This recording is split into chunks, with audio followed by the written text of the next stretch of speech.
Hey there, I'm Sully, and as always, welcome to the Gun Club.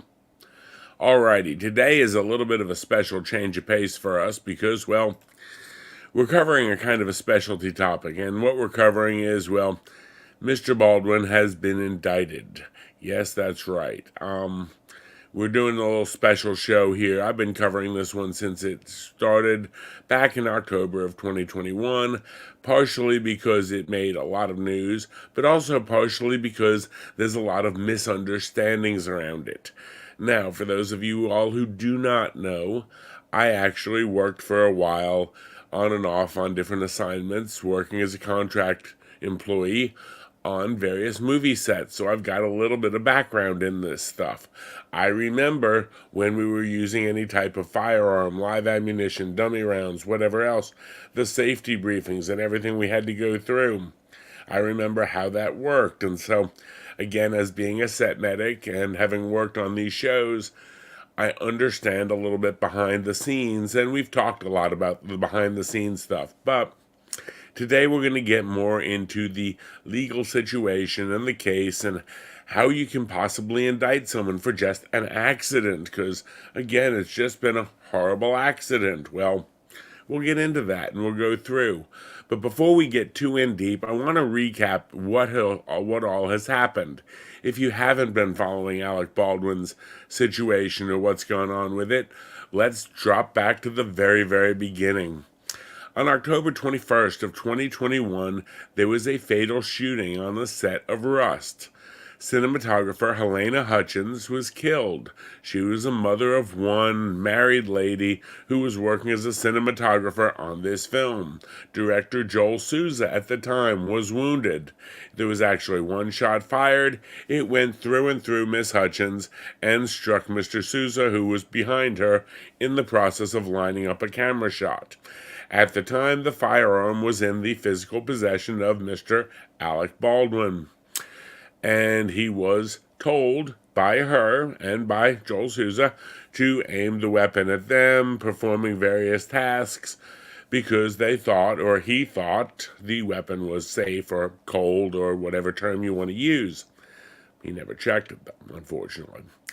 Now, after this happened, they started an investigation. The local sheriff's department in New Mexico did an extensive investigation. Meanwhile, while they were trying to come up with facts and everything else, Mr. Baldwin went on a bit of a PR campaign. On December 2nd, he did an interview with George Stephanopoulos on ABC. It was an hour-long interview. Part of the interview, he insists he didn't pull the trigger. He would never pull the trigger. The gun just went off. After all, yeah, guns just go off. Maybe in his world I don't get it, but guns don't just go off. And again, even if it did just go off, if we want to believe that for a second, how was there a live round, a real bullet, a real live bullet, not a fake, not a dummy, not a squib, a real live bullet on a movie set? I knew that shouldn't happen. Again, I've got a little background in this. Well, later after that, the case moves on, and of course, with there being a fatality on a movie set, which is a workplace, OSHA gets involved. New Mexico OSHA comes in and does a report, and comes up with $139,000 plus worth of fines. They said the production failed safety checks across the board. Really big. They mention, after interviewing the crew, and this was also in the sheriff's department report, which is extensive, about 500-600 pages, there were 2 previous firearm mishaps, were negligent discharges within the week prior to this tragic accident. I'll keep using the air quotes on accident because an accident implies something just happened somehow. A plane door fell out of the sky. That would be an accident. This wasn't exactly that. They said that several crew members were very concerned about these issues. They never saw any corrective actions taken. You've had 2 negligent discharges where bullets flew out of guns that weren't supposed to have real bullets in them in the week prior, and nothing was ever done about it.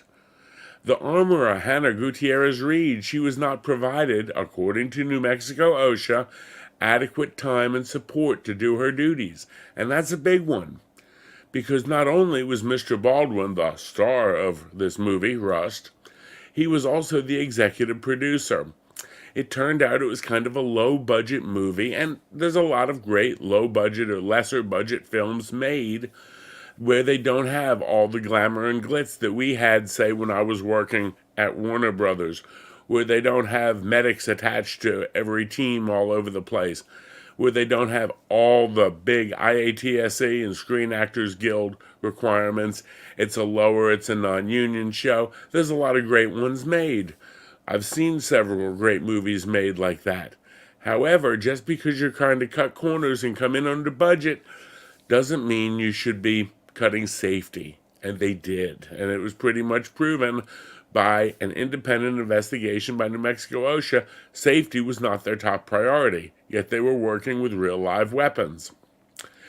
Now, as this moves on, the firearm, of course, that was involved in the shooting had been sent off to the FBI, to their crime lab, which is basically, theoretically, one of the top crime labs in the country, to go over how could this gun just go off.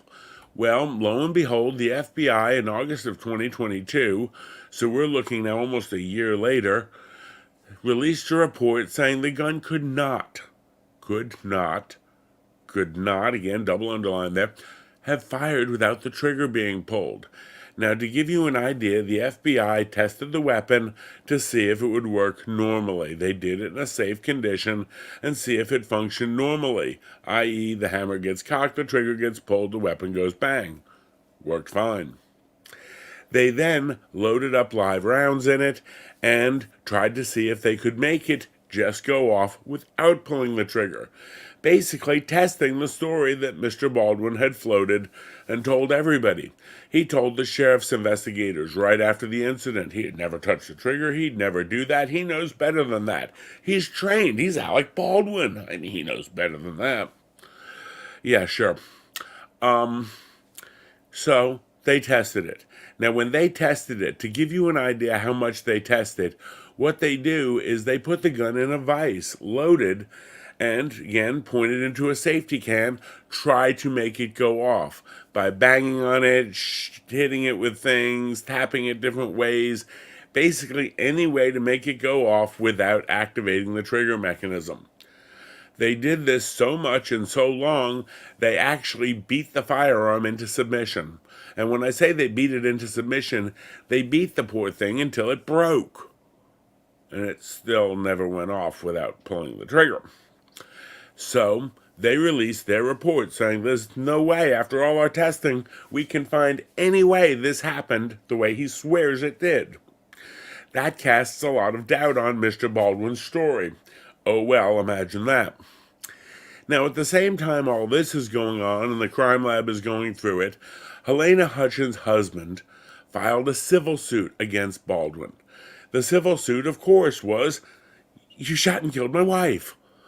He lost his wife, he lost the mother of his kids, as child, and, he then settles the civil suit and is named as the executive producer of the film Rust. Now, there were financial terms otherwise unknown. We don't know all the details on that. It's sealed, okay. And to me, I'm not sure what he was dealing with all this, what he was thinking. But the interesting part is, as an executive producer, he is now entitled to some income as a result of this movie eventually being released. Sort of a profit-sharing kind of thing. He got on as the executive producer. Now, I'm going to sort of try to get in his headspace a little bit. I can't imagine what the poor man's going through, but maybe he's trying to help her dream come to life. She was very keen on this project. She liked the project. Now they're going to try to bring this project to life, and he may be trying to say, look, my wife gave her life in the making of this, and I want to see it finished out. I want to see it continue on, because after all, this was like her last hurrah, and, a very brilliant lady who lost her life making this happen and bringing this picture together. So, okay, he goes for it and says, I'm going to be the executive producer. and get some of the profit from it, and that's going to help with my child long term. Okay. I'm not going to fault him one way or the other. I'm not in his shoes and there for the grace of God. But there is the question in my mind of he now actually has a financial interest in this project actually surviving, which there was question at the time whether or not the project would survive.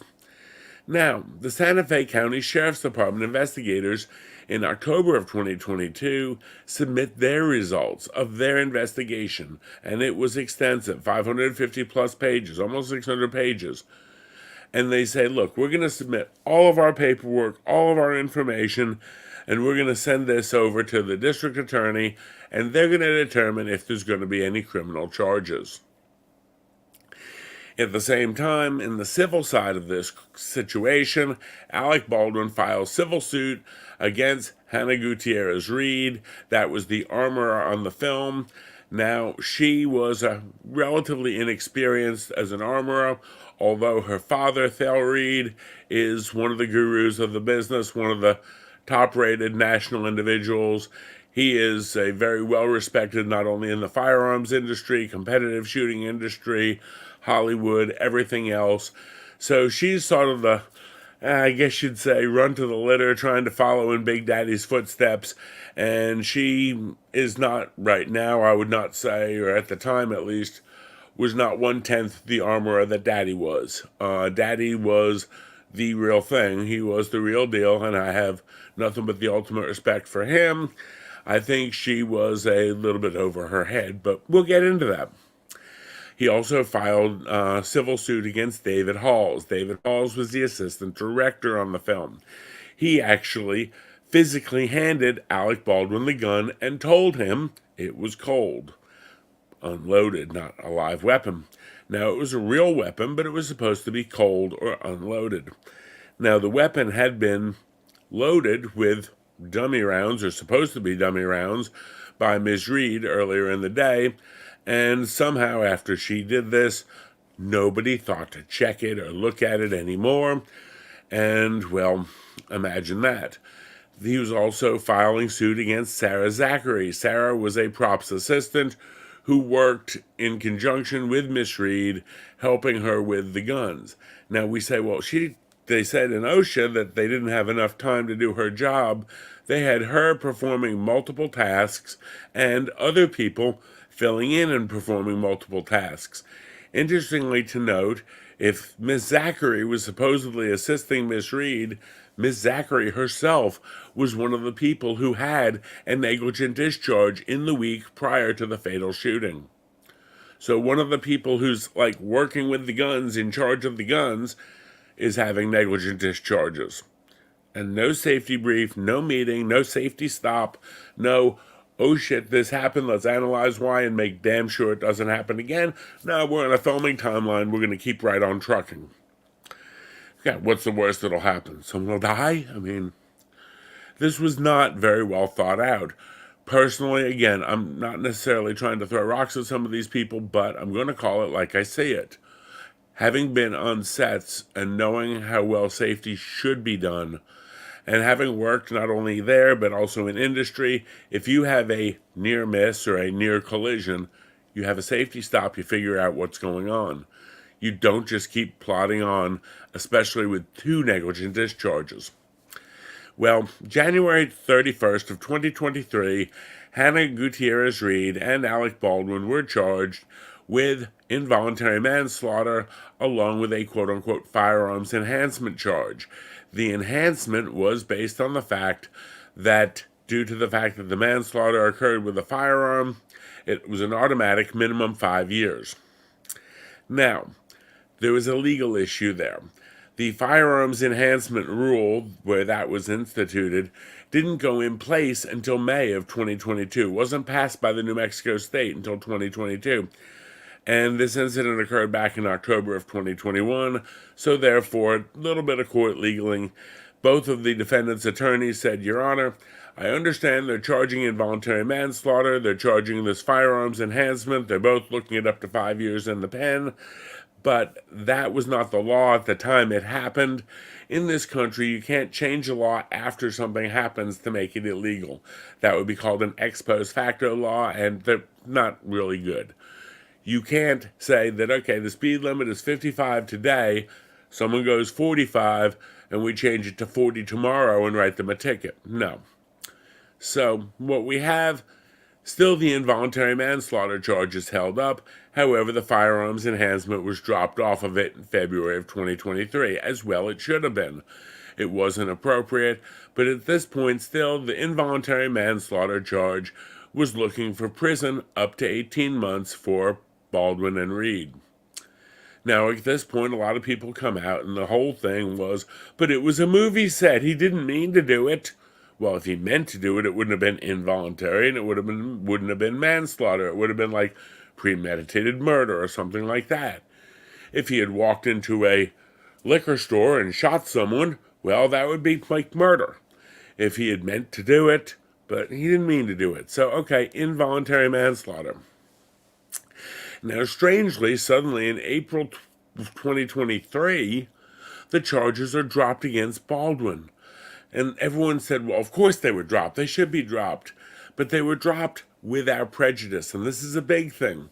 If a charge is dropped without prejudice, meaning that he has never actually been tried for it, they've never convened a jury, they've never brought him to court, jeopardy has never been attached. I know for the legal eagles out there, I'm trying to use the technical terms. I am not a lawyer, I'm a firearms guy, but okay. So jeopardy had never been attached, so since it was dropped without prejudice, it means we're not moving forward now, but we might in the future. It gives the prosecutor a chance to reinvestigate the case, to dig through it even more, to try to figure out, really, should we bring these charges, should we not? So, since he never went to court and jeopardy was never attached, they can drop the charges without prejudice, stating, look, we're going to drop all the charges for now, but if we find out other things later, we can bring it back. Had he gone to court or been found not guilty or not culpable at that time, then you couldn't bring the charges back. That would be like the whole double jeopardy thing. But it never made it that far, so they were dropped without prejudice. Notably, the charges still continued against Ms. Gutierrez-Reed. Now, the interesting thing was the day after the charges were dropped without prejudice, filming resumed. Now, there were a lot of questions at that time, and my personal gut instinct, just, me guessing, was that they had dropped the charges to make it easier for him to complete the film. Why would you want to make it easier for him to complete the film, or how does that happen? Well, remember, in this film, he's got to handle a lot of firearms. Well, it's quite possible that somebody who is indicted or under charges for involuntary manslaughter may not be allowed to handle a firearm. Let's face it, you get charged with involuntary manslaughter and you're under charges for that, one of the conditions of your release may be no guns or weapons. So suddenly, they drop it right before he goes back to filming. My hunch was it was related to just the practical side. Because if you get charged with, say, murder, and the judge lets you out on bond, or you get charged with involuntary manslaughter, the judge lets you out on bond, says you may not possess any weapons or ammunition, he couldn't finish filming the movie because he'd be possessing a weapon. Yeah, I know, it's Hollywood and it's a movie, but still, the law's the law. And the law, makes certain exceptions for Hollywood, but we'll get into those later. So the filming resumes, the movie finishes and wraps. Interesting to note, they never went back to New Mexico to finish filming it. They actually did it up in Montana. So meanwhile, Santa Fe, New Mexico Sheriff's Department has done this whole investigation, 600 pages worth, and Alec Baldwin does not bring his movie company back there. He goes somewhere else to finish his filming. Maybe he was a little upset with how he was being treated. How dare anyone question the great Mr. Baldwin? Well, we'll see. Now, while the prosecutor's office is trying to sort all this out, they had gotten the report from the FBI, but they wanted an independent report, so they sent out the firearm to a local private lab, the Haag Laboratories. Again, very well-respected organization, professional organization, And in August of 2023, they released a report, about 30 pages, on the firearm, the ammo, and this report very simply states the firearm would not function without the trigger being pulled. Well, when they had gotten the gun from the FBI, it was broken. Remember, we talked about the FBI beat it with a hammer. Couldn't make it go off, but they beat it with a hammer. They had actually damaged it. So the Haag Labs had to reconstruct the firearm, which did not alter its function in any way, just made it functional again. The damage to the firearm from being beaten did not necessarily change the firearm, but it rendered it damaged, so the Haag company rebuilt the firearm, and they tested it through a whole series of tests, and they state conclusively that the weapon wouldn't function without the trigger being pulled. So now we're sort of at the point of, we've got the FBI lab saying it, we've got the Haag report saying it. Well, that was when we did a video August 31st or so about this, going through, and I went through and did a whole recap on it. And I actually put the link in the description on this video, both on YouTube and Rumble. We did a whole series on this and even talked about different types of weapons, single action and double action. The link to the Rumble video is there, where we demonstrate what we think happened. Okay. Well, in October of 2023, prosecutors stated that after everything they had reviewed with the Haag report, the FBI report, the 600-page Sheriff's Department document, they were going to present against the grand jury. Now, what is a grand jury? Well, a grand jury is not like the normal trial like you'd see on TV, on Law and Order, or any of this, or like any trial if you watch the court streams or the law tubers. No, those are typically jury trials where there's a prosecutor and a defense. A grand jury is usually a sealed, secretive procedure whereby they get a group of citizens in, and the prosecutor lays out all the facts. And they ask the grand jury, do you think we should indict or charge this person or not? Now, typically, in most cases, the defense isn't there. They don't get to defend against the charges. Usually, the grand jury sees one side of a case. They see the facts that are available to the prosecutor, what the prosecutor's information is, what they believe to be the truth series of facts, and the grand jury says yes or no. If they say yes, it's pretty much called a true bill or a bill of indictment, or they can say no bill, saying no, we don't think you have enough to charge this person. Don't do anything to them. Well, the prosecutor said, we don't want to be the one person making this decision. We think the fairest thing to do is when there's a grand jury convened, we will present it to a group of John Q. Citizen and Mary Q. Citizens. Let them decide if they think there's enough to go forward with an indictment. Well, now that you've had the TLDR, as you might have noticed from the title of the video, yesterday, January 19th, 2024, the New Mexico grand jury released a formal indictment against Alec Baldwin, charging him with involuntary manslaughter in the death of Halyna Hutchins on the set of Rust in October of 2021. Now, I have to be honest with you, grand juries, because it is a very one-sided process. You always hear that there's two sides to the story. There's this side, and what really happened is somewhere in the middle. Well, in a grand jury, a lot of times you'll hear people even say, you can indict a ham sandwich. Let's face it, without getting political, I know somebody who at one point was president of this country that they managed to stack up all kinds of indictments or accusations against. Nothing's been proven in court. It's just they had enough to indict. And again, with it being a very one-sided unilateral process, it happened. Okay. The indictment came in for involuntary manslaughter. Now, when we talk about these terms and voluntary, involuntary manslaughter, all the different terms, let's say, what does New Mexico consider to be involuntary manslaughter? Because they don't just throw the terms around. There's what we call elements of the crime. In order to be guilty of a crime, there are certain elements you have to meet, certain punches you have to touch. So under the New Mexico Code of Laws 30.2.3b, involuntary manslaughter consists of manslaughter committed in the commission of an unlawful act not amounting to a felony. So if you were doing something unlawful but it wasn't a felony, but it was unlawful and someone died, that would be involuntary manslaughter. Think of people getting charged after reckless driving or DUI wrecks or even just reckless speeding wrecks. Someone's, not just doing 5 over, but they're doing 155. They wreck, they kill somebody. Well, it wasn't really a felony what their unlawful act was, but it was an unlawful act, and somebody lost their life as a result.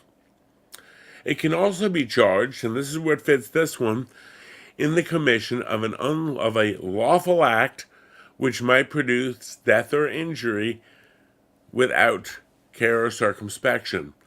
So, how does Alec Baldwin fit this test? Well, he committed a lawful act, the movie set, the waving around of the gun, but it's known that this might produce death in an unlawful manner if performed without due care and circumspection. So what would due care and due caution and circumspection mean? Well, that's a big one. We have to, again, sort of get into the big points of it here. What he was doing was totally lawful. It was a movie set. He wasn't waving it around on a street corner. He wasn't walking into a liquor store or a grocery store waving a gun around. So what he was doing is a lawful act. But should we all know that a firearm can produce death if used without due caution and circumspection? Is a firearm an inherently dangerous thing? Well, there is a degree of danger anytime you handle a firearm. So, could this cause him a bit of a problem? Yeah, it could. So we talk about what is due caution and circumspection. Well, here we have a killing by a lawful act is proven to be involuntary manslaughter, depends on whether the lawful act was done in an unlawful manner, well, nothing unlawful about what he did, or without that due caution and circumspection. That has been held to prove the concept of criminal negligence, which includes conduct that is either reckless or willful or wanton. Driving is a lawful act, but if you do it recklessly, and again, I'm not talking 5 over, I'm talking 30, 40 over. I'm not talking of, driving home from the club. I'm talking driving home from the club with a blood alcohol of 0.25, which is clearly reckless. You're doing something so reckless, so dangerous, that you've created this situation where Miss Hutchins loses her life. So, let's see what we've got here. We know, based on anything, and anyone who's gone to a firearms range, you should treat every firearm as if it's loaded. And it should be treated this way until you've personally made sure and checked it. You should know you never aim a firearm at anything you're not willing to kill or destroy. Don't place your finger on the trigger until you're on target and ready to shoot. And should always be sure of not only what is beyond your target, but also what's next to your target. Like beyond your target, like Joel Souza. It happened, folks. I'm not trying to make light of it, but... So, how many of these rules did he violate? And these are basic rules of gun safety that we teach in the Boy Scouts. Should he have just assumed that since someone said it was a cold gun and it was unloaded that it was fine? Or should he have checked? Well, if you talk to the people who work in Hollywood, he should have checked. You talk to actors who handle guns on a regular basis, he should have checked. And several of them have come out and said this. They've said, I handle guns on my shows all the time, and I, of course, check. We check it, we double check it.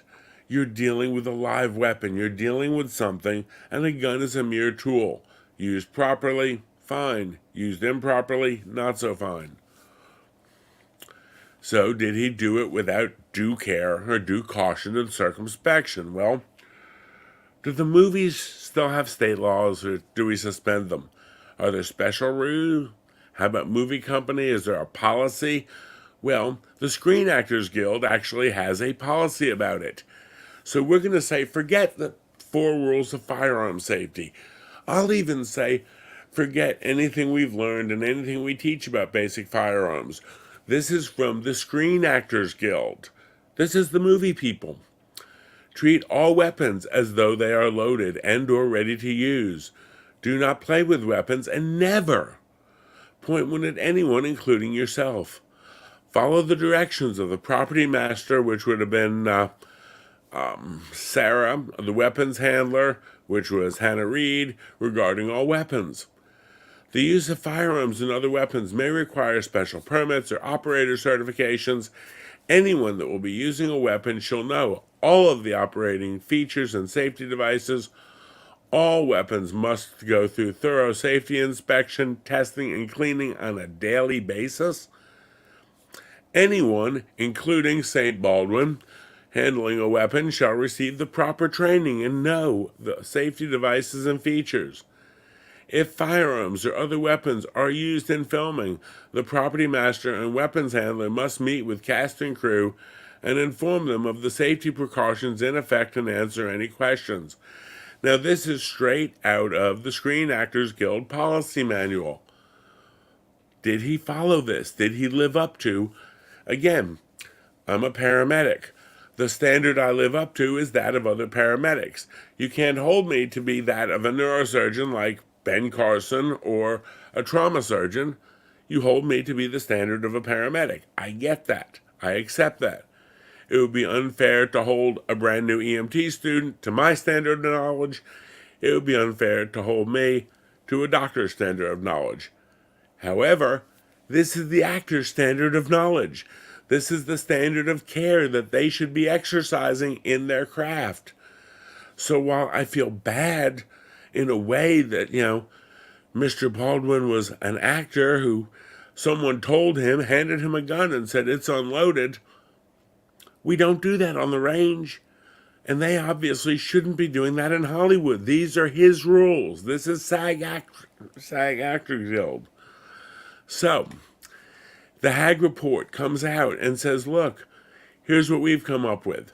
From an examination of the fired cartridge case and the operationally restored evidence revolver, this fatal incident was the consequence of the hammer being manually retracted to its fully rearward cocked position at some point by the pull of the rearward depression of the trigger. The only conceivable alternative to the foregoing would be a situation in which the trigger was already pulled or held rearward while retracting the hammer to its full cocked position.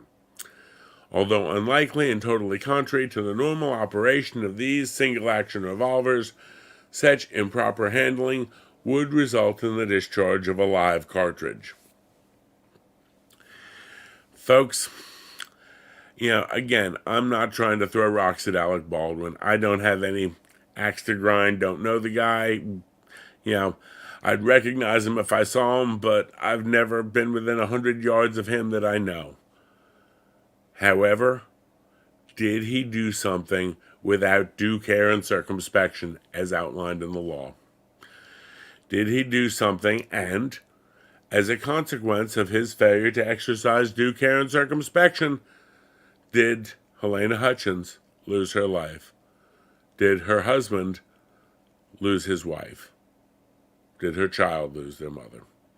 This is a tragic accident, and I agree it's an accident, but you can't get behind the wheel of a car and do 90 down the interstate with a bottle of Jack Daniels between your legs, half finished, and say, but it's an accident, Your Honor. I'm sorry. You can go only so far down the reckless and wanton side before you have to pay a price. Now, what happens from here? Do I think Alec Baldwin's going to do time in jail and we're going to see him in a jumpsuit? No. The maximum he could get, if found guilty on this whole thing, would be 18 months. The next step is they're going to go to trial. At trial, or in pretrial, his attorney can try to argue different pieces of evidence that should or should not come in. his attorney can try to make the case that, well, it's everybody else's fault, and etc., like they tried to do on the media. On the other side of this coin, I don't know how much luck that's going to be. If I was his attorney, I would honestly be sitting there right now and say, boy, I hope I don't have anyone on the jury who knows a lot about firearms or who handles firearms.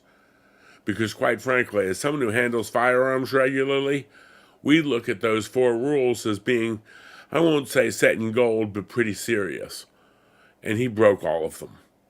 All 4 of the firearm rules. But it's a movie. I think what happened, and you can go back to the video that I linked in the description, we actually broke out some single action and double action firearms, and we went over and compared them. And what, in my opinion, happened was that this single action revolver, and I'll show you a picture of what it was, I've got it right here. That is the actual firearm involved. It is a .45 caliber long Colt. It's a Pieta single action revolver. And what single action means, very simple, is you manually cock the hammer and then release it by pulling the trigger. Okay. So if he had been pulling the trigger all day with the hammer down in that position, nothing would happen, because it won't bring the hammer back. A double action would bring the hammer back and let it go forward. We've got video clips in the other one. But if it's set in such a way that, he manually cocked the hammer, if his finger was on that trigger all day, which it might have been, we'll get there. Guess what? When he starts manipulating that hammer, all he has to do is let that hammer go, and when he does, he's going to get a bang. And when he gets that bang, folks, it's not a really good thing for the home team. I'm going to blow this up a little bit here. You can see there is the hammer spur right here. And again, you pull that back to cock the weapon, and then you pull the trigger to release the weapon. Well, we're going to look at some of the pictures that were taken during the day of the shooting. And let's see, what do I have here? And these are actually included in the Hague report, which are pretty damning. Now, in this one, you can see very clearly that his thumb is on the hammer spur. You can see that the hammer is partially retracted, but where is his right index finger? Hint, on the bang switch. So as a result of that, what do we have? We have, all he had to do was pull that back, and instead of normally, like when you cock a firearm, it's staying back until you pull the trigger, if the trigger is already pulled, it's just going to drop right back down on the live round. Now, there are questions. How did live rounds get on set? That's a question for Miss Reed to answer.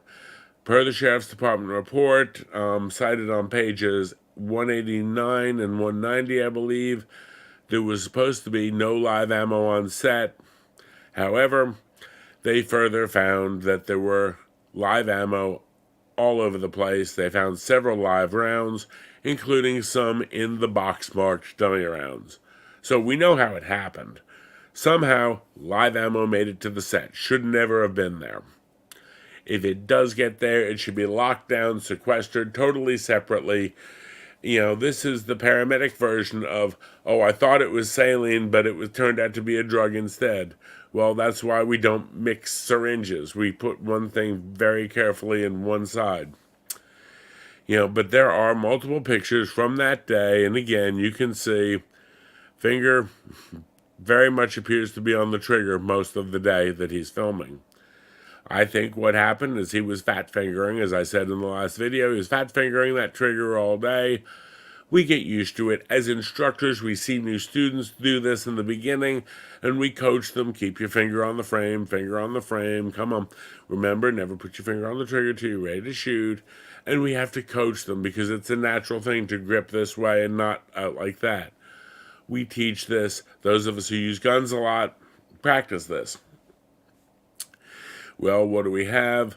We have him, again, we have another picture here practicing his cross draw. Now, He swears up and down, and if you watch the George Stephanopoulos interview, I never put my finger on the trigger. I know better than that. Folks, a picture is worth 1,000 words. That's his finger on that trigger. You can clearly see it coming through the other side of the trigger guard. Yeah. How about that one? Yeah. So he's practicing this all day. And part of it is practicing it. And there should have been live ammo there. And it should have been an empty gun. This is also the case, and it's sad to say, regardless of anything criminal or civil liability, a lady lost her life because a group of adults didn't follow the rules. No, we shouldn't have had live ammo there. If we had, they should have been locked up.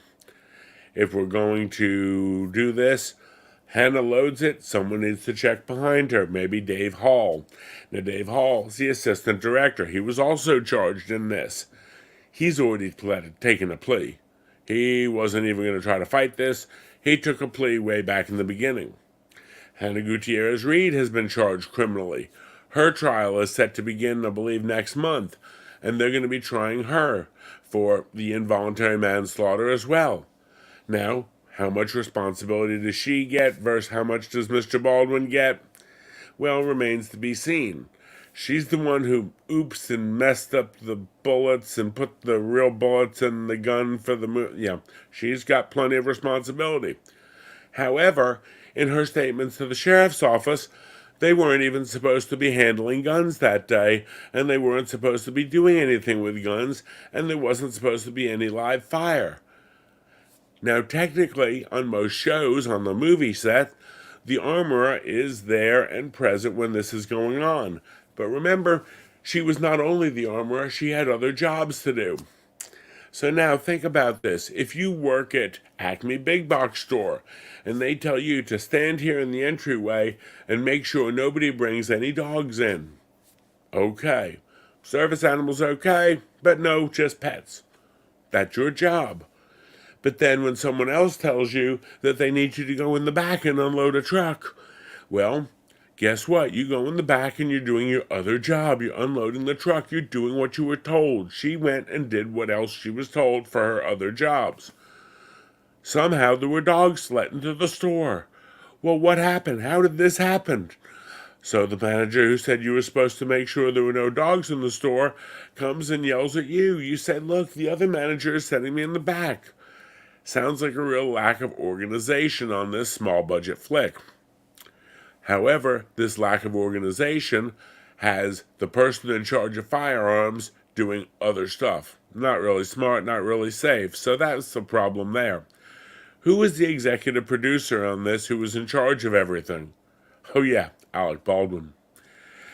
Who was the one who, again, Hannah's job to make sure the guns aren't, real ammo's not on the scene. His job to make sure she can do her job. And she couldn't do her job, and OSHA said that. I think she's going to probably get some charges out of this. Again, they're looking at involuntary manslaughter. They're also looking at tampering with evidence because after it was all said and done, she tried to sort of hide the fact that there were live rounds all over the place and get rid of some things. I'm not faulting Hannah as much as I am Alec. Alec Baldwin is very successful, very well-known actor. He's apparently relatively intelligent individual. I don't know him personally, again, but check the damn gun.